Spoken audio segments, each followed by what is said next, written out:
Hell, hop it up.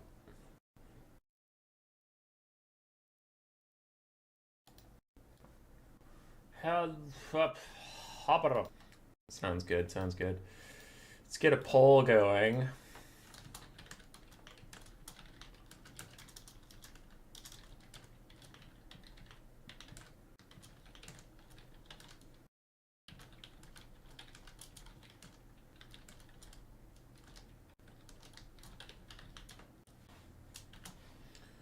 Benefice is first. GS coming in with a clutch second, but it is second. Skipping class to watch this? That's worthwhile. It's good use of your time. I appreciate it. School is for losers. Whoa! First vote is no. That's messed up. The fuck is Red Alert 2? It's a real old game. It's gonna get remastered soon. I'm so excited. Shutting down the Warhammer part of this channel and just becoming a Red Alert 2 streamer. Because that's poggers.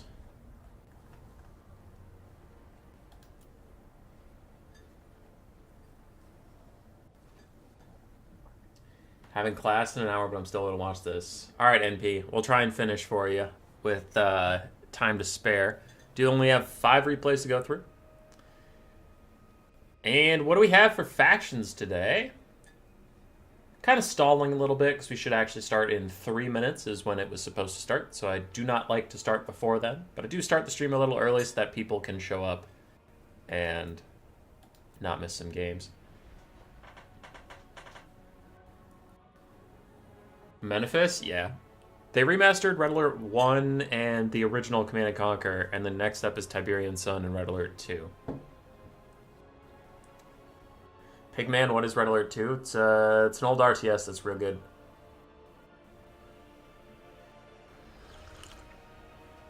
Anyway, the factions for today will be Grand Cathay, not in order, it's just in the order there in my replays. Grand Cathay and Skaven, Vampire Coast and Bretonnia, Chaos Dwarves and Dwarves, Skaven and Ogres, and then Ogres and Chaos Dwarves. What the fuck? What are these builds? What the hell? Oh man, I'm so tilted. I'm so tilted, you have no idea. Tiberian Sun was your favorite of the CNC games? It was pretty good. I think Red Alert 2 was my favorite. The problem is I mostly just played campaign. I didn't play a lot of multiplayer because I played these games back when I was like 7 and 8 years old. So, yeah.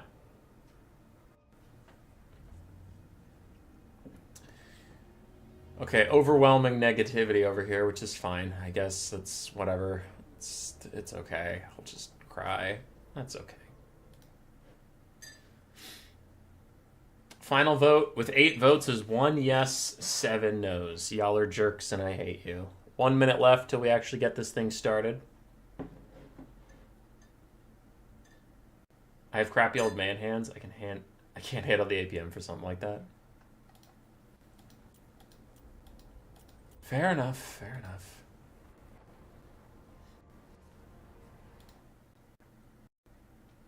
It is now 1 p.m. If people aren't here, then they're late, and that is their fault. So, we have been running a clan tournament. If you saw our Nations event, then you know what this is about, but it is a best of 5 between each clan. Now, in the best of 5, there are some small differences. 1, all 5 games will get played no matter what. It would suck if you trained for your matchup and stuff only to learn that it was 3-0 and you didn't get to play your game. At least you'll get to get a win on the board for your clan. So all 5 games get played no matter what. Whether it is a 5-0, a 4-1, or a 3-2 score, we will see everyone play today.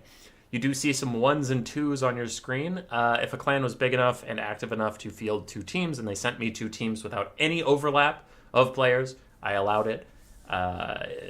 Overlap of players would just be stupid. It'd be just giving the same team a second life, so we're not doing that. Today we are covering the last quarterfinal, ODM 1 versus VOD. The winner of this will go fight RTK2, who we saw prevail over MTK1. And then we do have XMT and ODM2 in the other semifinal. Those semifinals have actually been going on for almost a week at this point. Yes, it would be a week today. And I gave them a deadline of Sunday. They need to have their games in. So we will have those semifinals cast for you early next week. And then the grand finals will probably be done the week after. Right. So we're winding down here. Let's see who is the other semifinals contestant. Will we have 4 unique clans, or will ODM have 2 lives in the semifinals? Let's find out. As for our contestants today, we do have Raced, Bjorn, Jack, Sipa, and Swarv versus Chosen One, Hanadins, JMG, Green One, and Persian Warrior.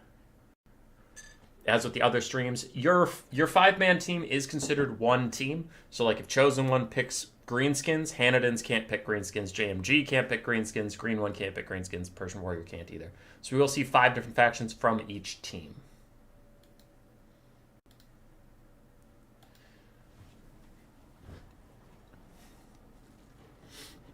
What up, Cassandra? Hey, Cyrus. What's a clan? It's a group of bros that feel like playing together. Hey, CJ. It's 6 p.m., bro. Missed the time update? Nah. All right, who am I going for first? Raced and Chosen One. Okay, we get straight into the game that I have issues with. You hope someone plays Skaven? We actually do have 2 Skaven games today. So I'm going to bring you over here a little bit early. Because there's no spoilers, right? You can see all 5 games are right here because we're playing all 5. Bro, what is this Ogre Kingdoms build? Raced! Raced, what are you doing? This isn't how you counter Skaven. Why? Why? I just had this conversation in my mod chat. I just did. People just annoy me so bad. Where I like play Skaven, I play them a lot, and I struggle really hard, and I'm like, this faction is bad. And then people are like, no, it's not. And they send me a replay like this, where they take Ogre Kingdoms versus Skaven, the worst matchup for Skaven. Skaven auto lose this matchup all the time. And you take double fucking giant double caster. Why? Why? What Skaven are weak to is your Ogre Bulls. Just spam your Ogre Bulls and Iron Guts, Saber Tusk packs, and maybe some Crushers, maybe a Stonehorn or 2. Why are you taking the slowest, least armored, least splash damage thing you have? Why? It's just gonna get Flensing ruined or shot. Why are we taking Giants? Why? Stop it!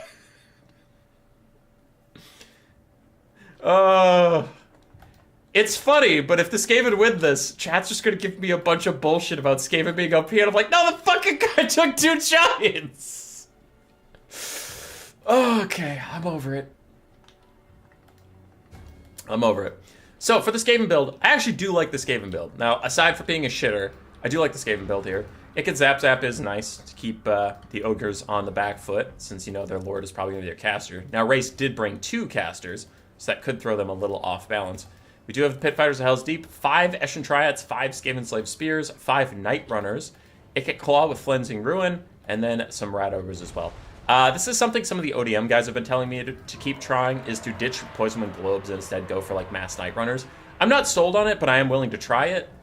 I can both be willing to try something new and also acknowledge that most Skaven wins people send me, the enemy build is really fucking weird. Speaking of the really fucking weird, we have Ogre Bulls. A lot of Ogre Bulls with dual weapons, a lot of Noblars, that's fine. Double Giant, I press F to doubt. We do have some Noblar Trappers. We have 2 casters, in case of getting sniped maybe, but we have the Fire Belly for Burning Head, good spell versus Skaven, and then a Troll Guts caster, also a good spell. Though I worry Troll Guts is so expensive that you won't get a lot of casts off, especially if you're spamming Burning Head. We have some Saber Tusk packs, some more Fang Cav with great weapons, more Saber Tusk packs. Overall, the build is fine. I think the Giants are extremely suspect, and that's like 2,800 actually, gold worth of suspect. When's the next Nations event? Not sure. Maybe they wanted to give this Skaven a chance. In comes a Burning Head down the line of an Ashen Triad. Nice stuff there. And Skaven Slave Spears, despite the fact that they're Spears, they don't have charge defense at all. So the Ogre Bulls, if they actually get charge orders onto the Skaven, can just roll through them pretty easily. Spears, however. So I like the Burning Head onto the Ashen Triads, taking out the actual guys that matter. Meanwhile, Slaughtermaster Great Maw is getting hit with Icked's Zap Zap, and then Icked Claw himself throwing a Flensing Ruin down on him, Overcast. And this could possibly be why he brought the Fire Belly, is he just assumed his lord was forfeit.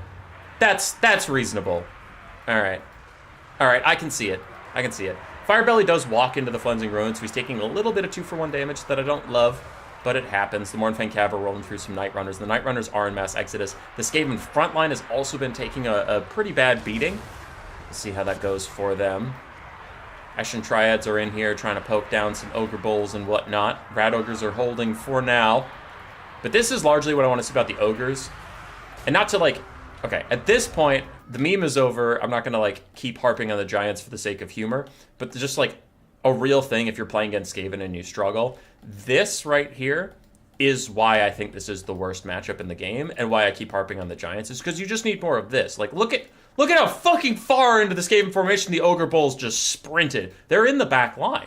So whatever you have back here, whether it's Globes or Night Runners or it gets Zap, they're already under duress. So I just, like... I really want more of that if you're going to fight Skaven. Like, if you want my actual analysis, just, like, spam out mass. Because Skaven hate mass, and Ogres have some of the cheapest mass in the game, so you can just get a fuck ton of it and sprint at them, right? So, that's why I keep harping on about this, but you can see already Wraith's Ogre Bulls are in the back line, and Chosen One is running away. Now, this is what ODM's been trying to tell me to try out, is just Night Runners, so it's like, they're not holding a position that can be penetrated, they're just going to run away. And your DPS can keep running away and trying to do stuff. Now, I have my own issues with Night Runners, but I get what they're saying. Like, here, the Ogre Bulls are standing around where the Poison Globes would normally be, and there's nothing there for them to kill, except for more spears and Icket Zap. So, it's kind of crafty. On the other side, a Giant is peeling Icket Claw away. Pushing him off while Eshin Triads, Skaven Slaves, and Pit Fighters of Helps Deep kill off the Mournfang Cav with great weapons, kill off some Noblars. The Fire Belly is stuck in here, and unless he has a Burning Head, he probably needs to get away from this situation. It gets down to half HP. The Sabertooth Pack's trying to get onto Night Runners. They are getting onto some of them, but Rat Ogres are here to peel too. So the Ogre Kingdoms have overwhelmed the Skaven backline position, but the Skaven did send out like a forward operating base of a bunch of Triads and whatnot. So they're winning this little fight. I wonder if the Fire Belly can get out a nasty Burning Head down like 2 units of Ashen Triads that are all stacked up here. We'll see. Slaughtermaster's going to duel Icket. I think he'll win that fight if there's no Flensing Ruin or anything. But I don't think Icket would take this fight unless he had Flensing Ruin or some kind of plan. Ogre Bulls do rout off Icket Zap. Ogres are slightly ahead on the balance of power, though I think the Skaven have more than enough fight left in them here. Nice Burning Head down the line of the Eshin Triads. Looks like it just nicks the back of them, though. Doesn't do as much damage as you would hope. And in comes that Flensing Room we were talking about. The Mournfang Cav are going to try and bail out the Slaughtermaster right now, but yeah, it looks like they're going to opt out. There's too many spears around him, and he's getting sniped, so yeah. The Burning Head was a little bit too timid. I don't think he wanted to hurt the Boglars of the Mad Marshes, but I would just send it, kill those fools, and kill 2 Eshin Triads in the meantime. Seems like a fair trade. Now the Giant is getting kited out by Night Runners and Rat Ogres. We have some Ogre Bulls, some Noblars trying to rejoin the fight in the back, but the Skaven are doing very, very well right now. Slaughtermaster has been isolated and killed off, so there'll be no magic healing from the Ogre Kingdoms. Now, they could still get healing from their Tier 3 armor ability, Butcher, but the Fire Belly's going to have to be saved because their Lord can't be. Night Runners are just lighting up the Giants. Yeah, rest in peace. The worst matchup in the game? No. This is the worst matchup for Skaven, not the worst matchup in the game. No, it's not the worst matchup in the game. I'm not that pretentious. I'm not like, Skaven versus Ogres is hard, it's the worst in the game. Honestly, my vote for worst in the game would still be Skaven versus Dwarves, but it's for the Dwarves that it's terrible. That matchup feels so easy for Skaven. Like, I'll play versus Gotrek Starbreaker, who's a good Dwarf player, and he'll know exactly what I'm bringing, and I'll still win. And that's like the evidence of a fucking terrible matchup. If a Dwarf specialist can't win it, and he knows what you're bringing, then it's dog shit.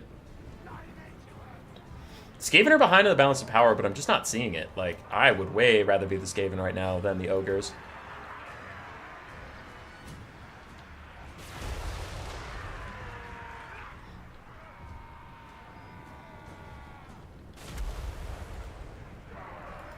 Skaven ROP just by existing, actual game performance is a bonus on top of that.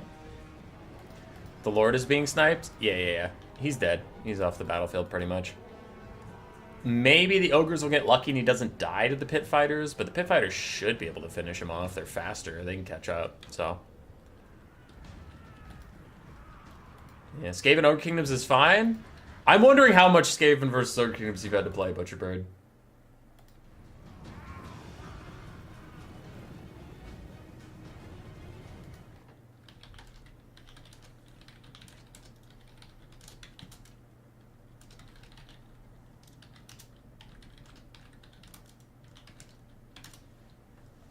Alright. One of the VOD players is messaging me about why Race took this build.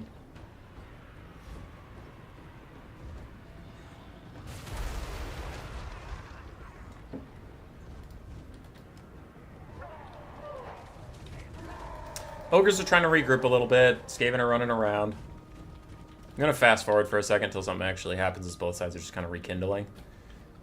Ikit was going for the Fire Belly. I bet he has another Flensing Ruin soon, but I think he probably wants to wait for the Giant to get next to the guy so he can get a 2-for-1. It looks like he's just going to go for it. Doesn't want to risk a Burning Head. Oh! Race does chuck out a Burning Head at the end as the Eshin Triads take about half their HP on the Ogre Bull Charge. Then the Burning Head will finish them off. And if the Ogres can chase those Night Runners for a little bit, get some extra kills while their leadership is low, eh.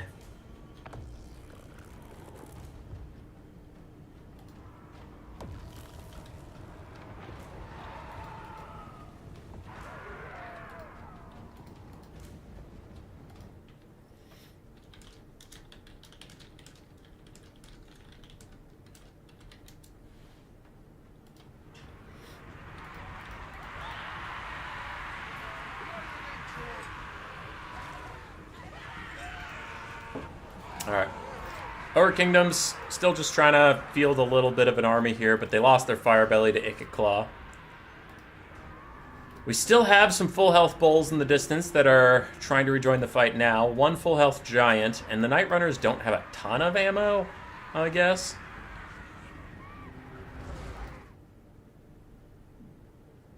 Yeah. Will Skaven win the blob fight, though? They're out of ammo. Probably. They have Flensing Ruin and a lot of spears and chaff. A Giant does not clear out infantry particularly quickly at all. And the Skaven still have their leadership, so it's not even like they're about to get leadership bombed out. I don't think the Ogres can win this from this point.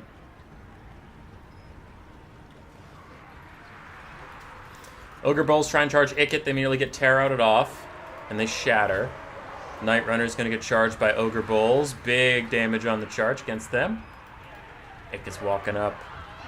His rear charge might be enough to tear out these Ogre Bulls again. There they go.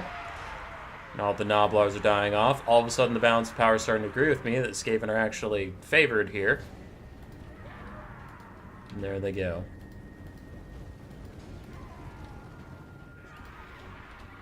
Times 2 speed as Rat Ogres and Eshin Triads go to catch up to the Giant. Now the Night Runners are coming up. I was wondering how long that was going to take. But they're moving up now. Still have some Ogre Bulls that are decently healthy. We'll see what the Skaven want to do about them. Because those are unshielded bulls, so the Night Runners could use their ammo kiting those guys out, or they use their ammo on the Giant. It's largely about Winds of Magic. If you have enough Winds of Magic for Flensing Ruin, like that, then the Night Runners should use their ammo on the Ogre Bulls. But a Butcher is coming out at the same time for the Giant, just giving a bit more HP. Could Hell Pits be good for once in this matchup specifically? No. They're extremely weak to Noblar Trappers, which can be taken in this matchup. But also, Hell Pits are good at 1v1s. They're not good at clearing out monstrous infantry. So the Ogres can just take like a bunch of Ogre Bulls and eventually surround the Hell Pit and beat it up. But the large part is the Hell Pit's going to suffer the same fate as the Giant, except on the other side of the matchup. But it's not like the Ogres are going to just blob up around the Hell Pit and sit there and wait to die. They'll kill everything else in the Skaven army and come back for the Hell Pit in the hyper late game. Yeah. Balance power's tipping back towards the middle as the Giant beats up on the Pit Fighters of Hell's Deep. Now, we do have some Night Runners with a little bit more ammo, but the rest really don't have any.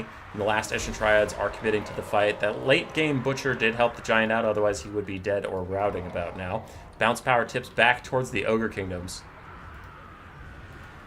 Ikit is trying to get in here. Giant might walk up and thump him, though. He's going to want to be careful. Takes a nasty shot to the back. If the Skaven loses, I'm going to be so mad. I guess it's a win-win, though. If the Skaven lose at this point, I could just be like, well, worst matchup of the game, GG, easy. Or if the Skaven win, then at least I'm like, yay. I was correct about the state of the game at the moment. Nice tear out away from the Night Runners as the Ogre Bull's downhill charge gets some extra damage on him, push him off. The Giant is still fighting, but we still have this Eshin Triad that has a good amount of HP, and there's a Flensing Ruin that should seal the game. Though if it's overcast, it could hurt Ikit. It did hurt Ikit! Oh shit, is he gonna rout? Yeah, he fucking routed! God damn it, Ikit! Everybody's tear-outing away except for these Eshin Triads, but the Eshin Triads massacred the Ogre Bulls, and they're pushing those guys off now. We do have some Noblars, we have some Ogre Bulls with dual weapons coming in. The game ends up being a banger. There were some slightly slow periods where it was like both sides are regrouping or whatever, but overall it has been an extremely close game. Nice one to start the stream off with. It gets running away. 5 leadership up to 9. Trending a little close to that Giant. And the Ogre Bulls with dual weapons. If the Ogre Bulls with dual weapons just give a charge order onto Ikit. Oh, another Butcher! Oh, shit! He's fucking got it! That might do it. That might just win the game for the Ogres.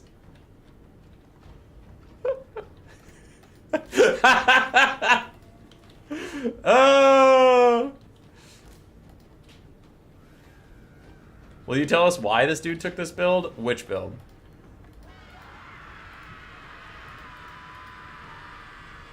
Oh, the clanmate talking to me about it? He was just saying that this is the build they had the most success with in training. I strongly disagree. I think you could just fucking take Ogre Bulls and be fine. Because this Giant, you've almost heal capped this Giant. He still hasn't even gotten close to paying for himself. Alright, fast forward as the Skaven chase off the Ogre Bulls. Giant's wandering after Ikit Claw. And now the Giant is officially the last thing on the map for the Ogres. Skaven are regrouping. We still have this Triad, which has a lot of HP. Relative, right? Everything's relative. Amenephis, Skaven won a game on stream yesterday. Or the day before. I forget. ODM versus RTK, so that was the day before. Alfredino won on him versus Tim the Wilder. Who cares for paying for itself if it routes everything? Anything with terror could route everything. A Stonehorn could route everything. Stonehorns are actually super meta here. They're really good. Giant's trying to walk past the Eshin Triads. In comes a Dismember to slow them down. Oh, he slows down Ikit. He's going for the hit. One hit and it's over. Get him, Giant. Get him. Get him, Giant. And he's T-posing. And he's T-posing. Best monster in the whole game, Giant. Best monster in the whole game, Giant. Just standing around. And he swings at something else. It's so good. Sure wish you had a Stonehorn that has really good charge animations. That was so sad. That was not Race's fault at all. It's just Giants being janky as fuck. That was so sad. He deserved to get that hit. And if he hits Ikit, he doesn't kill him. He doesn't have enough weapon strength to kill him, but it would rout him again.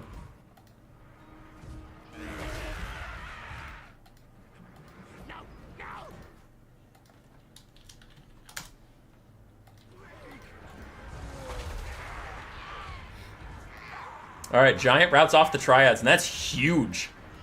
Those were the only things that could really damage him too much.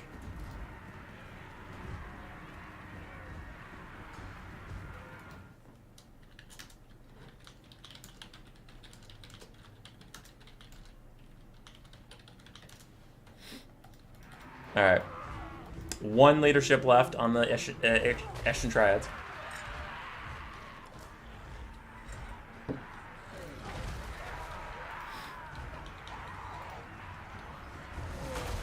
Giants still swinging around.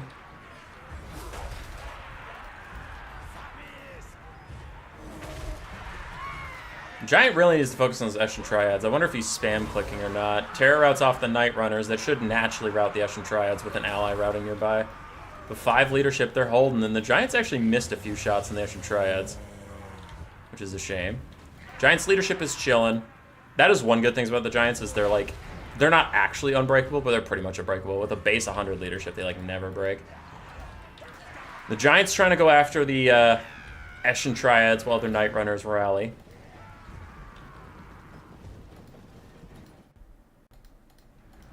Giants are underrated. They're fine in certain matchups, but they're single entity duelists, which Skaven don't really have that good of single entities that can duel, or they can just outrun your Giants. So that's like the problem for Giants. Nice big hit on the Ashen Triads, and that could cause a chain rout, because if they rout, then the Night Runners will rout, nearby allies routing, debuff. There they go. And now it's just the Giant versus this other Night Runner. Ikit has no ammunition with which to help, and I think he's avoiding using unlimited power, because it could hurt him. So the Giant has the same HP as the Night Runners, roughly. He's starting to get beat up. Only has 25 armor because the Weeping Blade debuff from the Ashen Triads. Not that he has that much armor really to speak of, regardless. It gets getting closer. He's thinking about rear charging, but there goes the terror route in from the Night Runners. A natural route too. The Giant's still chilling.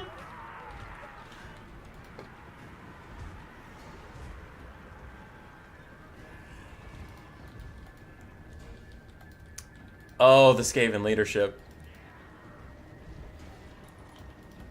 Ikit is trying to tempt him, but the Giant looks like he's going for the Dismember again. 29 speed on Ikit, 35 on the Giant as he's closing in. Ikit turns to just fight him, gets clubbed in the face, and the Giant misses! The Giant misses the charge attack! The Night Runner's terror out of the way. He misses again! He misses Ikit again with 68 melee attack. He finally hits Ikit, but Ikit's getting some big hits onto him. He hits again, he kills Ikit Claw!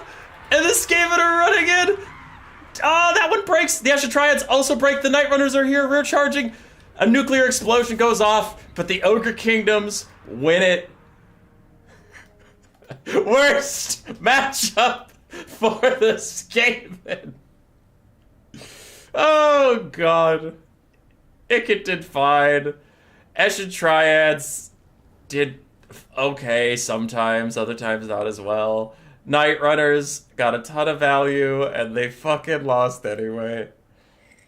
But people still tell me this is a good faction. Fucking Skaven. Oh, God. Oh, well, for Raced, one of his Giants actually managed to pay for itself. The other one didn't, just got rolled by Night Runners and whatever. Ogre Bulls routed off a lot of stuff. So did Sabertooth Packs, and Noblars were good bodies to fill in the gaps. Mournfang Cav with great weapons did fine. And the double caster kind of worked out, where it just took the Skaven a lot longer to snipe them off. More seriously, I, legitimately don't think the Giants are very good in this build. Even from the DMs I've been receiving, I'd probably just cut them and get a Stonehorn and some more Ogre Bulls. Because you do want one large terror-causing piece, but you want one that's much more mobile. The Stonehorn's a lot faster. So he can get himself out of bad situation, like sitting in Triads or getting shot by Night Runners, and get himself to the situations that matter. That's really what you want here. The Giants have a higher weapon strength, and they're better at just standing and dueling stuff, but as we saw with that game, the Skaven just avoided him until literally the last possible second. Is this a decent build in Ogre Kingdoms? It's fine. Yeah, it's fine. Like I said, this matchup feels really, really, really bad as Skaven, so this is probably the best you can do, and it still brought it down to a really close game.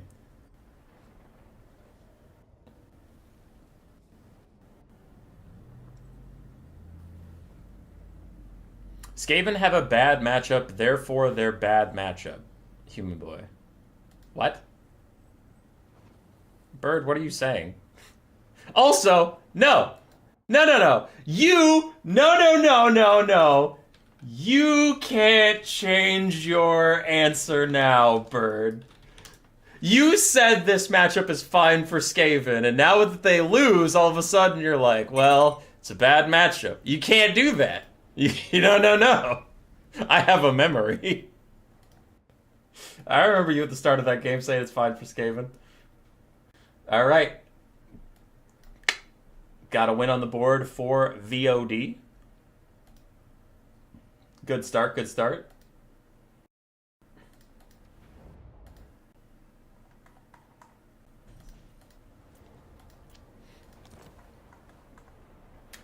For Bjorn, Hanniden's and Bjorn. It's Skaven again. All right, Hanniden's on Grand Cathay versus Skaven of Bjorn Nordlander. Why?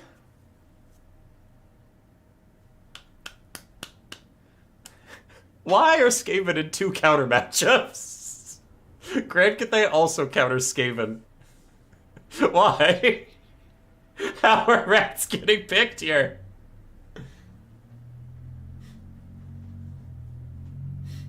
Alright. Chosen one disagrees. Alright, that's fine.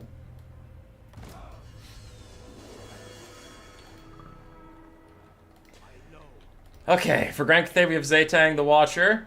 We have Xiaoming, no final transmutation. Boo. It's just taking Dragon Breath, which is okay. We have the Firing Rocket, which I like. I don't know, man. I don't play a lot of Grand Cathay. I just spectate a lot of Grand Cathay, but it feels like something happened to the Firing Rockets. 2 or 3 patches ago, they were OP, and then they never came up in the patch notes, and now they're like, meh. They just feel like they miss a lot. Bunch of Peasant Horsemen, bunch of Peasant Longspears and Jade Warriors. We have the Onyx Crowman ROR, and then a Jet Lion. Tequila Sunset took 2 Jet Lions into me. I think he was having a bit of fun, but it was actually really annoying to deal with them. So, could be something. The other side 4, the Skaven of Bjorn is advancing with a whole bunch of Rat Ogres, Skaven Slave Slingers, Poison Wind Globes, Plague Monks, a Warlock Engineer with Flensing Ruin, Howling Warp Gale, and Warp Lightning. Then Throth the Unclean with his Rat Ogre summon. I also think he just wanted a very, very tanky Lord that Zaytang couldn't snipe out immediately, and I think that's what we're getting here, as Zaytang is instead going for the Caster, the Warlock Engineer.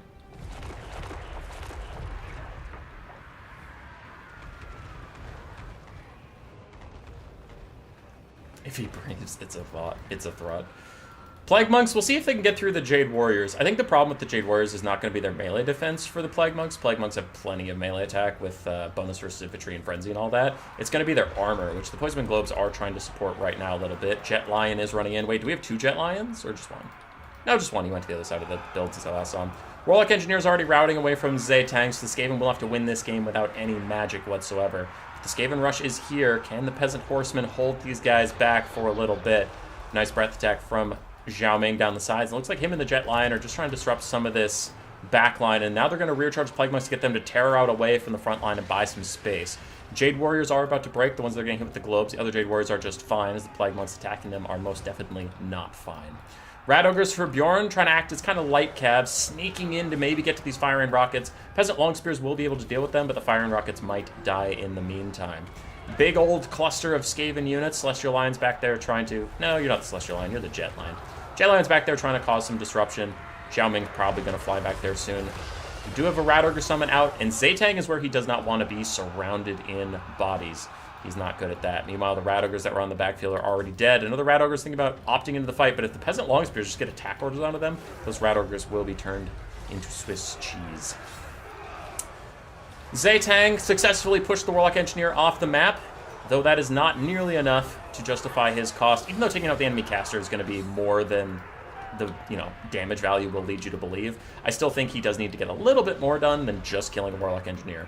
Peasant Horsemen are now starting to run out to these unprotected Skaven Slave Slingers, though the Peasant Horsemen are also just Peasant Horsemen. They'll take a long time to kill Skaven Slave Slingers, which are a great unit. For only 200 gold, if you have the room in your roster, most matchups are fine if you take 1 or 2 Skaven Slave Slingers. They're undervalued. Good little lads. Do have some Skaven Slaves and Plague Monks getting to the back line, though the Plague Monks are so low, I doubt they'll really provide a ton of DPS, and the Peasant Longspears and the Firing Rockets look like they will stay online for now, firing at the globes. Zaytang did get away, and Throth is back after him. Can these Peasant Longspears and Xiaoming get over here and punish little Throth that could? Onyx Crowman up in the sky, archers firing away. Zaytang might go down, but it looks like he's going to take Throth with him. It's Throth's leadership tanks. At half HP, he's thinking about routing. Standing in Peasant Longspears. He probably has to back out, though I think he really, really wants to get Zaytang down.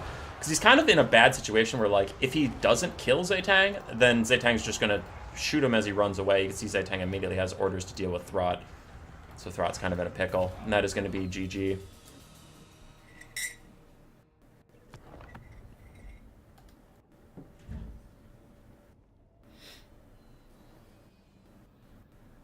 Now it's going to be GG. Skaven 0-2 on the day. Don't know whether I feel good or bad about that.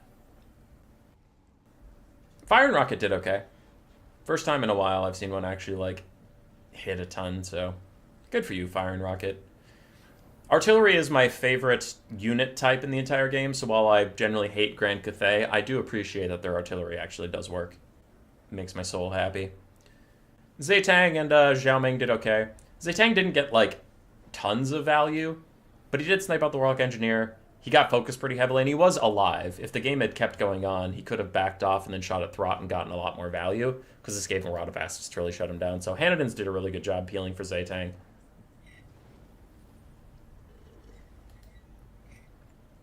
The matchup used to be much better for Skaven.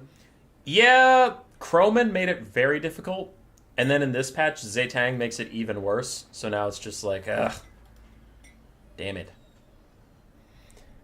Throt.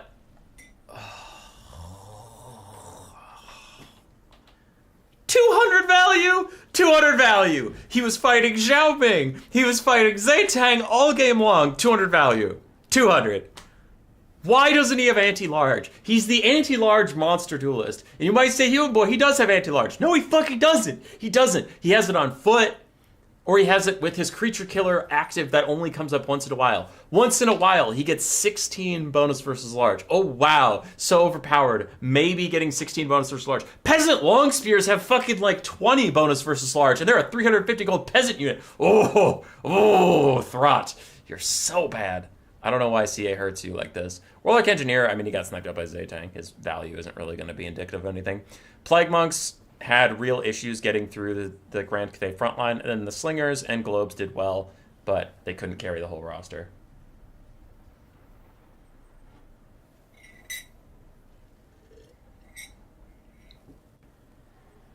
Not on the Horror? Yeah.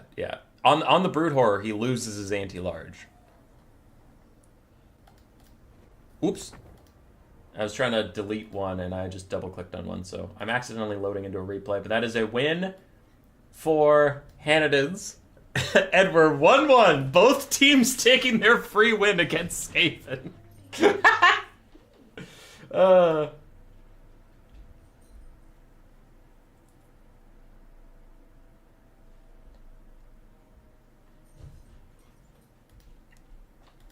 Yeah, like I said, I accidentally loaded into the wrong replay, so I gotta exit this one.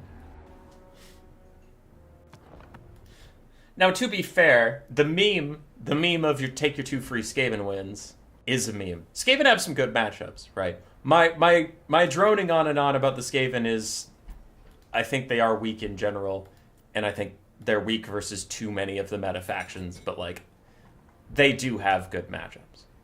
It's just those two were not good matchups for them, and I think we kind of saw why. So, yeah. All right, what am I looking for next? Jack and JMG. This is exciting. So I don't get to see a lot of JMG games, but I played him in one of Zuri Han's tournaments that he hosts, and JMG played the shit out of some Chaos Dwarves and wrecked me. He rolled me. So I like to watch him. He plays him a little differently than a lot of people, which is exciting. I am very thanks them, also known as Jack on our server. Always a good guy. Very, very pleasant interactions with Jack. He's a good player. But again, he kind of has a different take on meta and is usually an exciting watch. These are 2 players that I'm actually very excited to see playing. They're just fun. They're just fun people.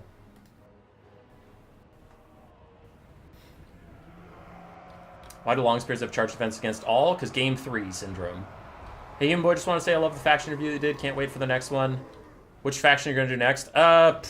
Probably Dwarves or Nurgle, just to be smart about what's happening in the world right now.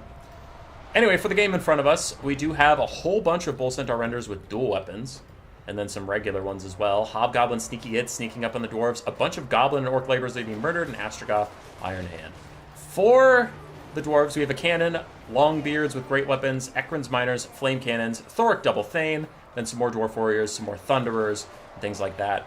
But the Bull Centaur renders have come down from the high ground on the flank over there, and they're rolling through some Dwarves. And on this side, they are also in there hitting up some Dwarves. Ekron's Miners try and stop the Hobgoblin Sneaky Gits, who are sneaking their way in.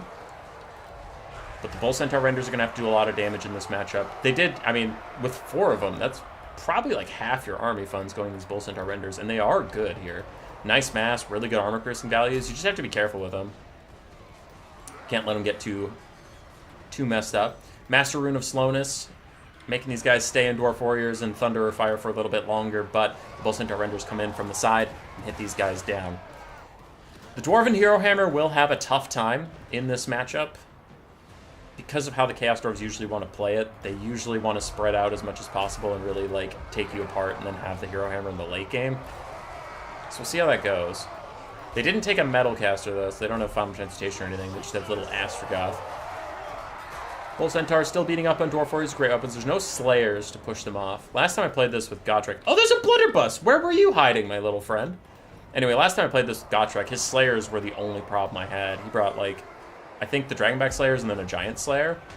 And they messed up my Bull Centaurs pretty bad. I ended up winning, but it was a super, super close game. So without any Slayers, I'm very curious what Jack intends to do.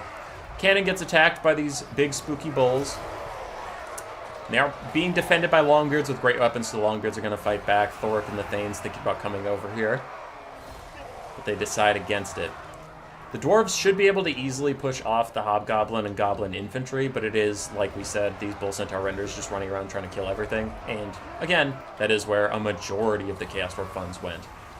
The Flamestorm is brewing next to these Dwarf Warriors and, Longbeards? Nope, other Dwarf Warriors. So it just burns them up. Burns them up. Loving these bite-sized daily streams. Hell yeah, Lumi. Dwarves are very down in the balance power, and I tend to agree. All they have left for healthy stuff is the Hero Hammer and Dwarf Warriors running around. For the Chaos Dwarves, we'll have to see if they have enough stuff left in the late game to deal with the Hero Hammer, but I think that's why the Blunderbusses were included. I don't think the Blunderbusses were here to, like, kill a bunch of Dwarf units. I think they were here to protect against Gyrocopters and then to kite the Hero Hammer in the late game. Because we'll see if the Bull Centaur Renders can deal with them. Judging by how healthy they are, I think they can. If they can fight Thoric Double Thane without any Dwarf Warrior support. But if Thoric Double Thane get a bunch of Dwarf Warriors underneath them, then you'll probably have to kite it out with Blunderbusses and some Flamestorms at least to clean those guys out. Because the Bull Centaurs will lose the Thoric Double Thane if Thoric Double Thane have support around. Because then, like, 2 or 3 of these models are going to attack what you want to attack, and then the rest are going to get distracted by Dwarf Warriors and stuff. Hey, Ronan. Chaos Dwarves running off some Thunderers and stuff. Ashes Dark Ravagers back here fighting Dwarf Warriors and Dwarf Warriors. Taking a bit of damage, but nothing too bad. Our last Thunderer is firing at Astrogoth for now, while Ashes Dark Ravagers are going to get a side charge. Chucking their little throwing axes at these guys, picking off a model or two. Bomb.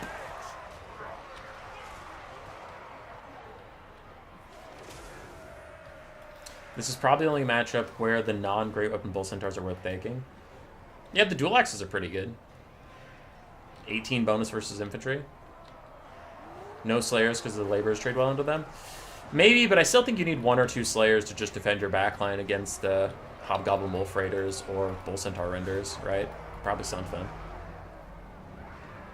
Have you moved into the new house yet? No. No. We actually don't even know our move-in date yet. It's either going to be next Friday or Sunday, or a whole week after that, then the weekend. Because we start our jobs early April. It's not like we can just move any day of the week at that point. Goblin Laborers running into the Dwarven Hero Hammer. They will get eaten alive quickly. But the Bull Centaur Renders did finish off those Warriors. And other Bull Centaur Renders are just running off Ekron's Miners and stuff, so... Chaos Dwarves just doing probably what's correct and cleaning up all of the potential support that the Hero Hammer has while moving up the Blunderbuss to actually take them out. As we suspected, that's why this unit was brought.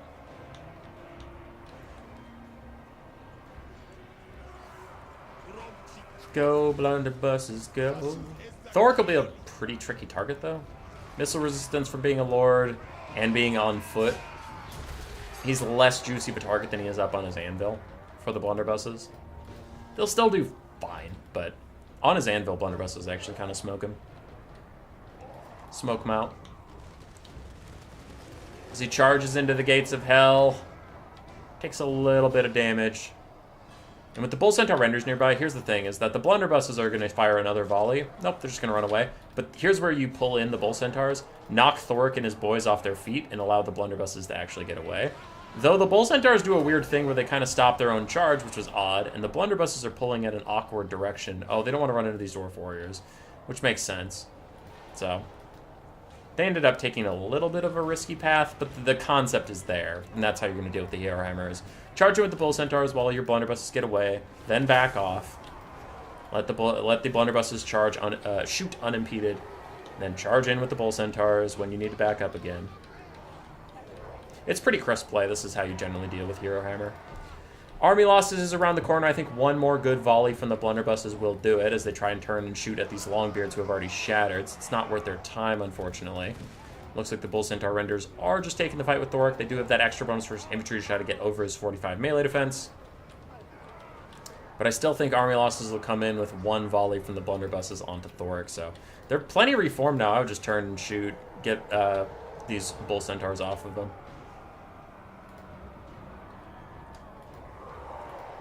Leave. Just leave him. Okay. Well, they're going to be obstructed, so they're not going to shoot. At that point, you'll just get army losses the old-fashioned way, because trust me, army losses is coming. The Dwarves are way too far down, and they can't win it. Even Hero Hammer can't beat this many Bull Centaurs. Dun, dun, dun. Pile of bulls. Gone.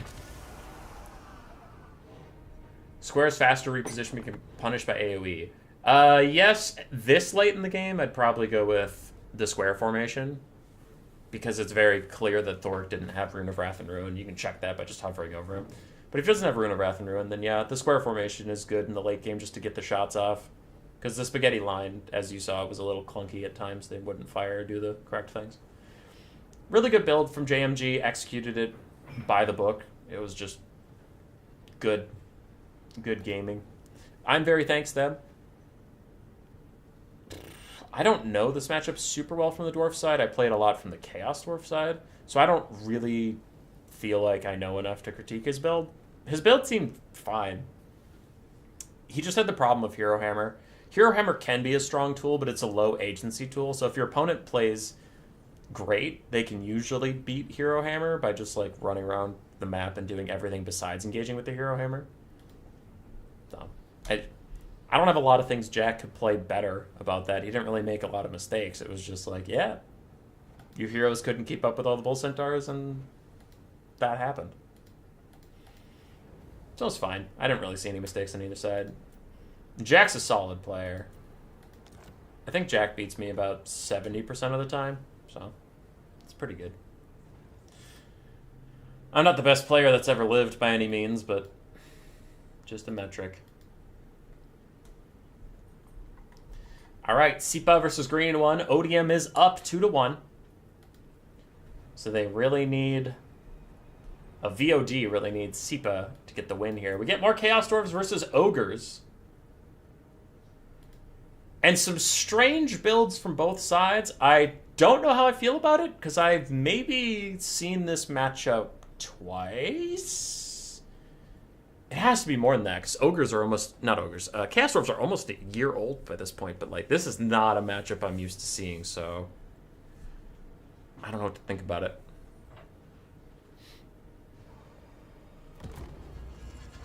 Amenephis and Wei getting some good memes off.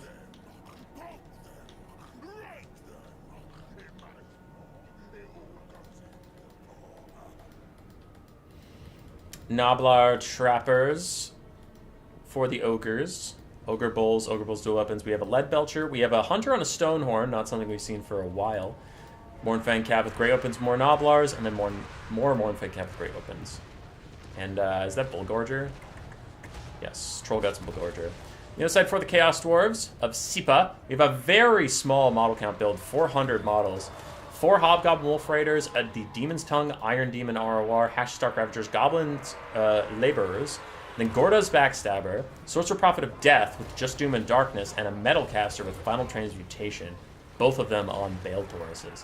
So they're relying on big, spooky single entities to kill off the entire Ogre Kingdom's roster while they have some Skirmish Cav kiting around. I like it.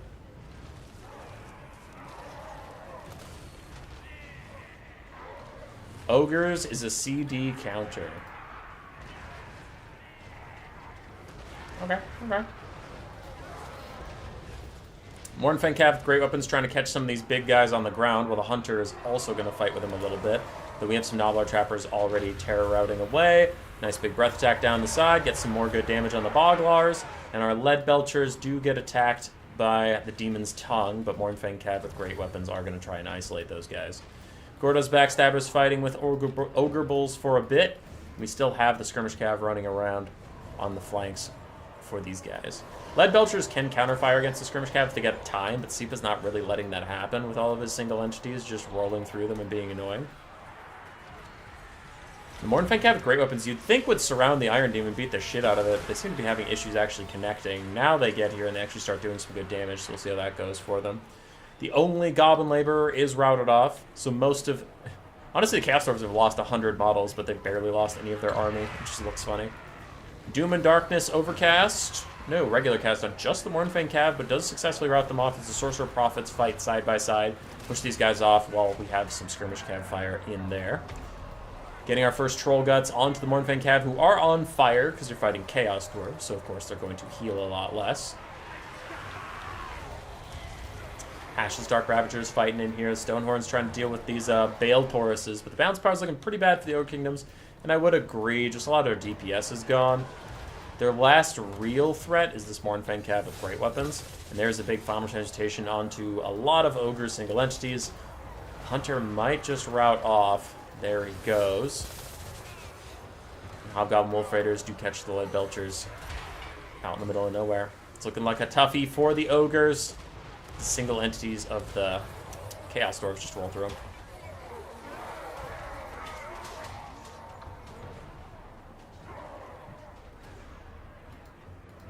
This kind of Chaos Dwarf build also denies the Ogre army passive. True. It's very hard to get kills on the models when there's not a lot of models to kill, so you don't get all your extra little stats. And even if you get your extra little stats, you're just going to be on fire constantly. So you can't really heal up too much. No, seems solid. That is going to be a rather quick 3.5 minute game as the Ogres fall.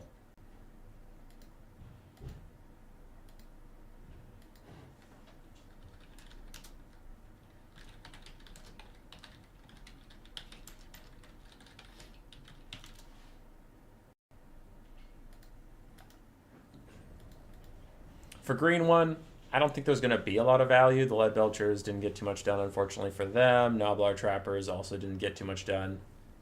Mornfang Cab, one of them did a lot, the other one got rolled. For Seepa, his single entities did great, except for Gordas. Gordas was just around, being fine, and his Skirmish Cab also did fine. G. Seemed like a good counter build. Well thought out, well put together. And that takes us to 2-2. I promise you I'm just casting the games the order they are on the screen. I don't plan these out. And these were made before the matches were even played. These are the brackets given to the players, so. Do get another 2-2 setup for the final game. Persian Warrior versus Swarv. It's all on the line. What factions do they pick? Vampire Coast versus Bretonnia. And I will say, this is one where I feel like Bretonnia counters the Vampire Coast or goes even. But my opinion is quite unpopular on this. And that I acknowledge. Like, a lot of people think that this is a good matchup for the Vampire Coast. I don't think it's ludicrous. I think there are some ways that Bretonnia can play it that's fine. But, yeah. Some people really like it for the Coast. We'll see how it does. Okay. For ODM, betting it all on the Vampire Coast, we have 5 handgun mobs, 5 polearms mobs, 2 animated hulks, 2 mortars. Ew, mortars. 2 more animated hulks on the side, so 4 total. And Noctilus on his peg leg. Huh. With Melkoth's Invocation of Heck. Then some Scurvy Dogs in the backfield. On the other side for Bretonnia, we have the Fey Enchantress and a Hippogriff Knight. We have some Knights of the Realm. Then we have 4 Field Trebuchets with gold or silver chevrons, men-at-arms with polearms and spears, a Peasant Mob frontline, and a Grail Relic for Bretonnia. I think both these builds are good. I think they're both a little creative and different than what I would bring, but that doesn't mean they're bad. Like, looking at them, I can see what they're for. It's cool. I think Bretonnia is really risking it by taking no archers. My personal build here, I think it was on the channel a couple days ago, but it's like Lewin, Hippogriff Knights, a Healing Caster, and then that's about it for my Knights. I maybe have like... Yeah, I have the Arawar Questing Knights for their anti-large armor piercing in case of Lamper's Revenge. And then I have 8 archers and a bunch of peasants. And you just like shoot the coast, and if they ever leave their little box, they get hunted down by Hippo Knights. That's how I like to play it. I think taking no archers is a little weird, but I can see the trebs. Dogs diving in, they will take a treb with them, which is actually a very cost-effective trade, and Noctilus even chucks down a zombie summon to make sure that it goes their way. Meanwhile, a Wraith Storm takes a very funny attack angle onto some Hippogriff Knights, but it ends up working out. The Mortars are going to have some troubles since there are no archers for them to shoot. I'll give you that. And, oh no, what is this? No, the Hippogriff Knights fly! They get hit with a Melkoth Mystifying Miasma, slowing them down and doing some damage, but they overcommit onto Noctilus. They're fighting on halberds in front of all of these handguns. Somebody get them out of there! Not like this, Hippo Knights! Oh god, they're just gonna fucking die! An Earthblood tries to help him out a little bit. The Enchantress. Oh, she has Dwellers Below an Earthblood. She can't even regrowth them to get out of this bad situation. Some really good dog micro from Persian is getting onto some of these field trebuchets and getting out to safety. So just leaving the Knights of the Realm on a bit of a traipse here. So I think Persian's playing really well with his dogs. I do think that was a big mistake with the Hippogriff Knights, losing so much HP on them in front of these handguns, and Noctilus is still moving up. Yeah. Persian is playing great. Dog micro especially. And Bretonnia is just on the back foot. They've lost a lot of their trebs, and the trebs they haven't lost are having issues getting a ton of value out. Chalice of Potions goes way off course. That's not Swarv's fault. It just curved really unluckily for him, and Ice Dwellers Below also takes out another handgun mob. So the Fey Enchantress is trying to claw this game back. The Hippogriff Knights are returning to the fight. They'll need a lot more Earthbloods to be active in this game, and Noctilus is even trying to shoot them out of the sky and take out more models. Knights of the Realm starting to get active now that they have pushed off the dogs at last. Now they can finally get active in the enemy backline, and handgun mobs are going to light up the Hippogriff Knights on the way in, and those poor, expensive Hippogriff Knights, not getting a lot done in this matchup, get pushed away. Knights of the Realm get Melkoth'd and charged by the animated Hulks, pushed away. And the Fey Enchantress is having a bad time fighting some polearms and animated Hulks. I have mentioned this several times, but this is not the Fey Enchantress of Warhammer 2. She cannot just dive into infantry and be fine. She takes buku damage now if she ever messes with a spear unit. Even just a basic spear unit, she can't just sit in them at all.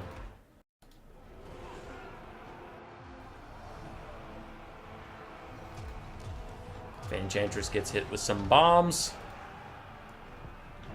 And the trebs still fire in. Bounce power is a little more positive on Bretonnia than I would be, honestly, whereas we're losing these Knights of the Realm. We've lost the Hippogriff Knights. Fey Enchantress ain't feeling so hot, and we have one treb left, though it is under attack by giant crab claws. How are the mortars doing in the back? Ooh, not so good anymore now that I mention it. Hippogriff Knights are back here actually disrupting one. Knights of the Realm are back here disrupting the others. That is a big win for Bretonnia. Shutting those down, getting all that ammunition off the field. Just make the bounce power a little bit better for yourself so you don't get army loss too early or something. Handguns seem pretty dead by now. There's still a good amount of them. We have 4, and that one might crumble to its death, but it could rally if it was given some indication of hack or something. We still have 4 handguns up. They've taken a lot of damage, but they're up. Fey Enchantress gets a little too close to one, decides to run away and stay alive. Does have 30% resist against those handgun fires. Not quite the resistance she had back in the day. Another Chalice of Potions out, and another one that arcs away from the center. Holy shit, Swarv is unlucky. Both of his Chalice of Potions, he positioned them, and then the Chalice was like, what if I don't do that? What if I ignore you entirely? Knights of the Realm and Hippogriff Knights trying to take out these last handguns, but there are polearms stopping them, plus the handguns are just going to fire over, so all of the Knights rout at the same time, and the handguns remain triumphant. Bretonnia lost their last treb to those animated Hulks. Scurvy Dogs pushing off the peasant mobs. Another Wraith Storm comes in for the Fey Enchantress, just trying to poke her down. She is the last good thing going for Bretonnia, so if you can get a lot of damage on her, the bounce power could swing enough to just army loss and end the game, which is probably what the Coast want. They don't want any bullshit Bretonnia comebacks. They just want to end this shit right now.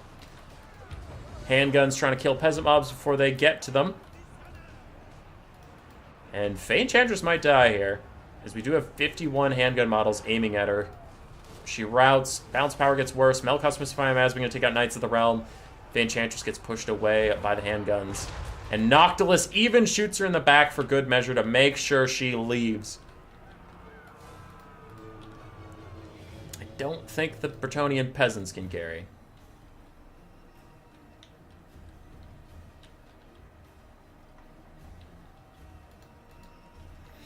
Noctilus is taking a lot of damage from fighting the halberds. He probably needs to back off, and he is going to now. Is that a Knight of the Realm? Yes, Knights of the Realm trying to kill some handguns, but the other handgun could throw guard mode on, shoot a point-blank range. We also have halberds coming back, so they shatter after routing too many times. Noctilus is going to kite away from the peasants so he doesn't give his life up freely, and the Fanchantress looks like she'll go all the way off the map. I don't remember if she's like the elves and she can rally at any HP. I think she has a critical mass that she can't come back from. Like, where you take so much damage that the base damage dealt or whatever is, like, enough to actually push you off. Insanely good content lately. Thanks, Strix. I'll throw you a TY because you're in the past, so you won't hear me say that for a while. There you go. But now when you get to this point, you'll be like, oh, that's why he typed TY randomly during the stream. Army losses should be hitting now as the Fanchantress officially went off. A very good, well put together build by Persian. He also played the shit out of it. It's good to see. Nice job, nice job. Noctilus, 2001 damage value. Add a bunch of handgun mobs. Animated Hulks did fine disruption. The Scurvy Dog micro was intense. They didn't get a lot of value, but they caused a lot of disruption. The Knights of the Realm were so busy pushing the dogs off of the Trebs that they couldn't like sprint into the back line and get the handguns or do anything like that. So I think both players played that portion well. Because Swarv didn't play badly. He had some unlucky chalices. I think he did make one mistake with Hippogriff Knights, but like one mistake in games like this can cost you everything. But his Knights of the Realm play was good. I don't think them chasing around the dogs was like a mistake or anything. It's just what dogs are supposed to do. They're very fragile, so if Persian ever let them get caught, then they're going to die instantly. But if he could sneak them around like he did, he could shut down the Trebs. So that was pretty good. The men-at-arms, the spearmen-at-arms, the peasant mobs were there. They put on constant pressure. So, yeah, overall, it was a pretty close game. It didn't look that close in the late game because of the balance of power and stuff, but if you really look at what was on the map, it's like Noctilus was half HP and running out of ammo. We had some handgun mobs that one good night charge could take them out. Half-health animated Hulk that I think was actually, like, crumbling every so often. And then a couple polearm zombies. It's like, if the Hippogriff Knights hadn't sprinted to their death at the very start of the game, they could have cleaned it up. So sometimes games are decided off like one interaction, one mistake like that.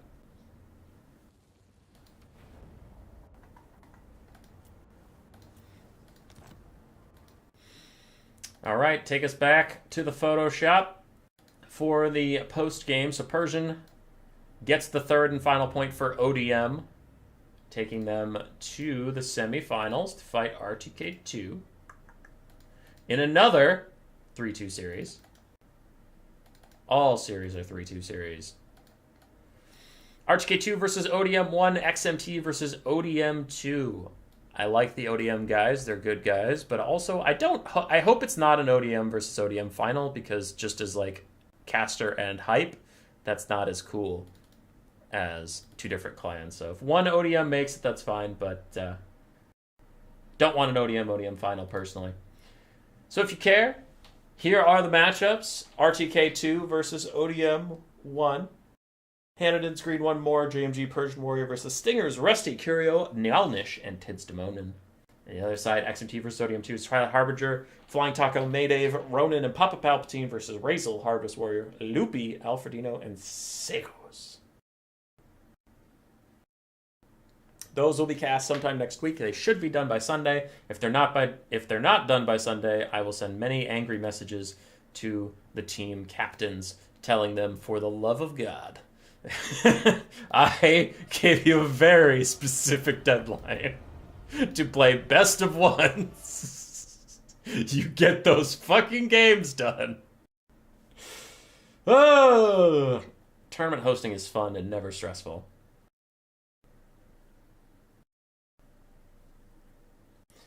Never stressful, my friends.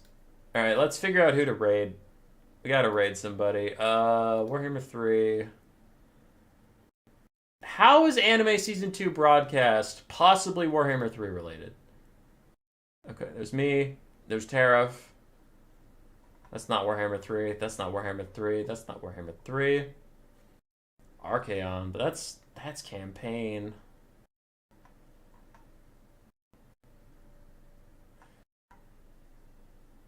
That's all campaign.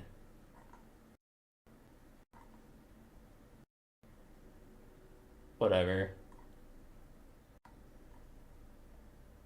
We'll do this, I guess. We'll just raid a campaign streamer. It's fine. How do I do this again? I'm always a boomer. There it is. Redirect. This one. There. All right, have fun harassing campaign players. Goodbye.